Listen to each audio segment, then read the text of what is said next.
दोस्तों, सूरदास जी के पद जो कि हाई स्कूल में आगामी परीक्षा में बहुत ही महत्वपूर्ण ये प्रश्न आता है। इससे संबंधित आपको 3 प्रश्न पूछता है और तीनों पर एक प्रश्न पे 2-2 मार्क्स आपके मिलते हैं।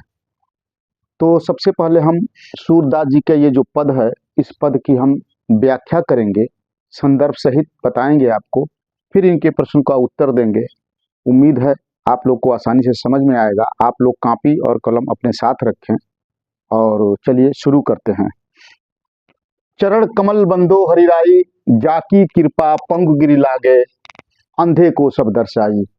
बहिरो सुने गुंग पुन बोले, रंक चले सिर छत्र धराई। सूरदास स्वामी करुणा में बार बार बंदो थी पाई। जैसा कि ये आपको एक काव्यांश दिया है और इस काव्यांश के नीचे आपको कुछ प्रश्न पूछेगा। इसके एक एक प्रश्न को अब हम देखते हैं। पहला प्रश्न है, उपर्युक्त पद्यांश का संदर्भ लिखिए। तो संदर्भ में हम क्या लिखेंगे? पहला प्रश्न लिखेंगे संदर्भ में कि प्रस्तुत काव्यांश हमारी पाठ्य पुस्तक हिंदी के काव्यांश के सूर के पद से अवतरित है, जिसके रचयिता सूरदास जी हैं। अब कह रहे कि रेखांकित अंश की व्याख्या करिए। दूसरे प्रश्न में आपको दिया है कि रेखांकित अंश की व्याख्या करनी है, यानी जो लिखा हुआ आपको आएगा उसके नीचे देखेंगे कि आपको अंडरलाइन किया हुआ मिलेगा, बस उसी भाग को आपको करना है। लेकिन हम यहाँ सभी का आपको व्याख्या बताएंगे, ताकि पता नहीं प्रश्न में किस लाइन की व्याख्या पूछ दे आपसे, तो आप इस पर कोई दिक्कत आप समय उस परीक्षा भवन में आपको न हो, इसलिए हम उस पूरे पद की व्याख्या करेंगे। सूरदास जी जो कि कृष्ण भक्ति के एक बहुत ही महत्वपूर्ण कवि, अष्टछाप के एक दिग्गज कवि, जिन्होंने सूरदास जी ने जिन्होंने कृष्ण की बाल्यावस्था से लेकर के और उनके किशोरावस्था तक का वर्णन अपने पद में किया है, तो वो उन्होंने उस की कृपा का बखान करते हुए इस पद को लिखा है कि चरण कमल बंदो हरिराई। उस भगवान के चरण के कमल के समान चरण की मैं वंदना बार बार करता हूँ।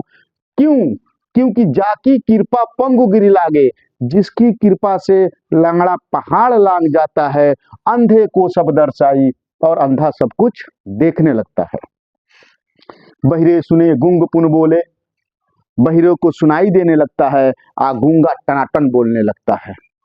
रंक चले सिर छत्र धराई, और गरीब जो व्यक्ति है वह अपने सर पर छतरी लेकर चलने लगता है। कहने का मतलब है कि अमीर हो जाता है वो। सूरदास स्वामी करुणा में बार बार बंदो थी पाई।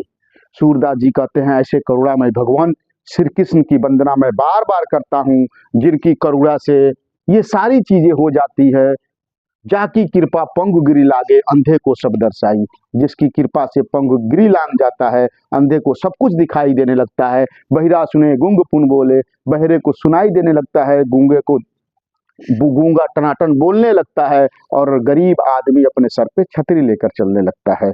ऐसे करुणामय भगवान की सूरदास जी वंदना बार बार करते हैं।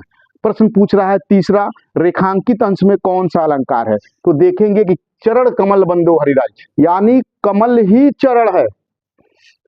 जो भगवान कृष्ण का कमल चरण है वह कमल के समान नहीं बल्कि कमल ही है। अतः जब यहाँ पे उपमान और उपमेय में कोई भेद न हो तो वहां पे आपका रूपक अलंकार होता है। तो इस चीज को देखेंगे यहाँ पे चरण कमल, तो चरण कमल में आपका रूपक अलंकार होगा।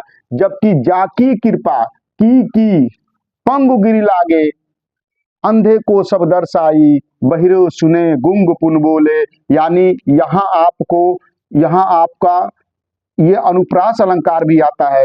तो हम यहाँ 2 अलंकार देख रहे हैं। एक अलंकार है आपका रूपक अलंकार और दूसरा अलंकार है अनुप्रास अलंकार। तो इस प्रकार हम इनकी व्याख्या कर देते हैं। उम्मीद है आपको ये व्याख्या पसंद आया होगा। तो लाइक करें, सब्सक्राइब करें और शेयर करना बिल्कुल ना भूलें। धन्यवाद।